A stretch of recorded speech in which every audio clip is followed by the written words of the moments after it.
So we're just working on figuring out our budget because now we have zero income coming from me, and all we have is Eddie's business.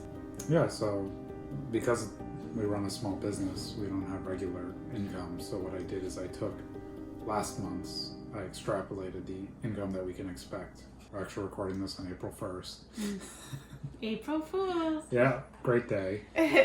So what I did is I took the bills that we've already sent out this month that we can rely on. I added on one bill that I'll be expecting to send out within the week. And then we also added the average MCM resubscriptions that we can expect just based on previous month's subscription volume.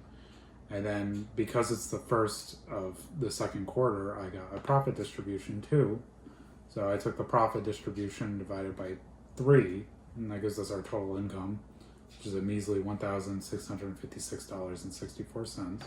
Which is basically what I was making every 2 weeks. Yes. So this is now our entire monthly income. Yeah, which isn't much, but it's going to be more. Yeah. That's the plan. And even this is actually more than we were making through the business before, because I had already revamped my finances in January because I went from $56,000 to nothing, and I really needed to stop spending as much as I was on the business and start turning a profit. So the system I follow is from the book Profit First. So this amount here is actually 55% of all the money the business brings in is what we actually get to live on, and then the business runs on the other remaining 45%, 45%. I can't do math. 45%.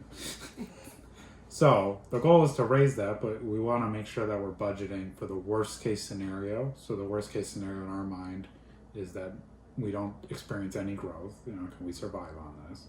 And then we assume that all of our expenses will be the same that they were before, even though we do plan on cutting back, so that we're not budgeting for a situation that's happier than what might happen. So what we did is we broke it down into 2 different types of spending. We have our essentials that we really can't negotiate on, food, rent, we need those things in order to survive.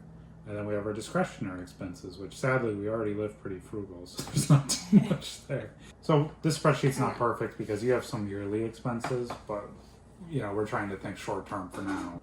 So our surplus based on that, we take the total income of $1,656.64 and we subtract $1,927.89, and we have a surplus of negative $271.25. So to come out at zero, we need to make up $271.25 either by cutting costs or by increasing our income.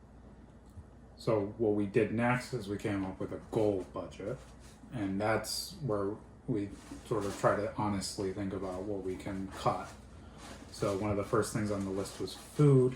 We might be able to cut some expenses there. I don't think she can do food for $400 a month. Mm-hmm. So that would be, taking $150 off of that tab. We can't do much about our cell phone bills. They're already the cheapest market rate you can get for the most part around here. Our dental insurance, I think we would both like to hold on to since we're already paying for it. The electricity, we could technically reduce electricity, but in our goals, we can't really estimate what that would be because we have no control over the rate. Yeah, we'll just be more mindful to shut lights off, unplug stuff that we're not using. Yep. Whatever we can. And gas might go down a little bit because we'll be living like hermits until we get this under control. So, right. But we are going to leave it at 60 in the goal column because we already don't drive much. So This is probably the bare minimum. Yeah, and that's $30 for my gas tank and $30 for his. So. And then in the discretionary column, we just kind of put everything at 0, just assuming that we could technically cut everything there. And that leaves us with a total income of $1,656.64 and total expenses of $1,736.42. That leaves us at a surplus of negative $79.78. So we could make up the difference of that just by getting in another $200 in the business. That would bring us to a positive $30, or something that we could also consider as a part-time job. Yeah, the average minimum wage around here is $15 an hour. So if we take the $79.78, or if I take the $271 of the not goal surplus, and I'll do that 270.25 divided by 15, then that means that we need to work an average of 18 hours a month.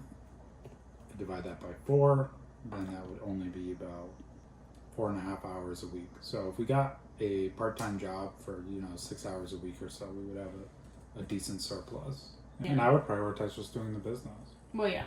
Mm-hmm. Because I don't think making that much in sales would be challenging, especially for 2 of us doing it. Mm-hmm. Yeah, because the business has only been run by me at this point. Right. And with me coming on, we'll hopefully be able to bump that up a little bit. Yeah. So.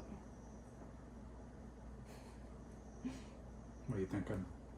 I forgot all the wonderful, lovely things that we talked about when it wasn't recording. So I don't know what to talk about now. No, we're just trying to show people that, lots of people are struggling right now. Yeah. We're still kind of lucky that we have 2 incomes. Some people have to make it work on their own. Mm-hmm. Right. Because that's just, horrifying. And, we're horrified at our situation.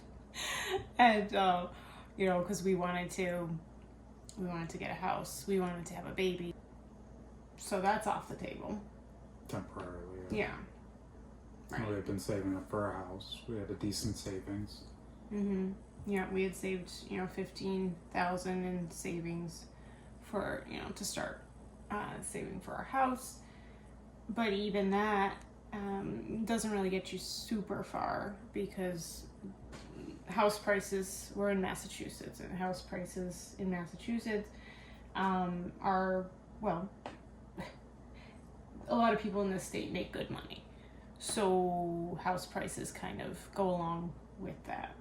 And so the houses that we were looking at all require, if we wanted to do a down payment, they're like around, $50,000 for a, down payment where we wouldn't have to pay the PMI. Which is just to protect the bank in case we don't pay. Oh, yeah. So you're supposed to put down 20%. Most people don't. Mm-hmm. I think the average is like 5 to 10%. Okay. We're first-time home buyers, so we could technically do 0% down. Right, which is what a lot of people do, but we were going to try to avoid that, but there's always the option to not try to avoid that and to just pay it. It sucks because it's another $250 or whatever it is a month to maybe get into a house a little bit faster because, especially now we can't save that much that quickly because, I just got fired today, so there's that. Oh, we have to restart. Sorry. We're learning. It's our first video. Yep. So anyway, I'm happy to say that they didn't fire me because of something I did. They just fired me because they haven't landed a new client since October of last year, I think. And so I had been there for 2.5 years, so I was I guess an expense that they felt they needed to cut. So here we are. As of this morning, I am gone. So, but yes, like we were talking, it might be a blessing in disguise because it frees up my time to really focus on our businesses, really Eddie's business, because he's been the sole runner and keeping everything afloat on that. So I'm gonna be able to help him now, making it more our business, which is super exciting. It's so cute. It's been his dream. It's always been my dream to have a family business. Yep.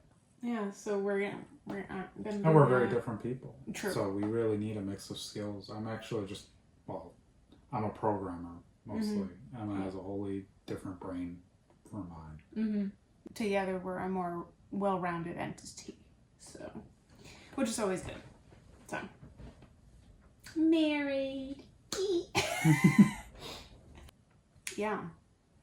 I don't know. Where are we? Do we have to talk about budgets more? No, Are you guys sick of us now? I think we're good on budgets. Okay.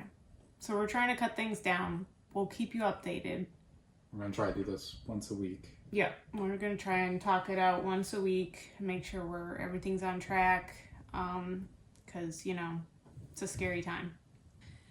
So yeah, come along on this journey with us if you like, if we're not too terrible to hang with, and yeah, we'll figure this out together. And we wish you guys all the best of luck, and hopefully you wish us the best of luck too. And yeah, And don't forget to subscribe, what is it? Like, subscribe. comment, and yeah, thank you for watching, and we'll talk to you later, and we'll hope you join us on this journey.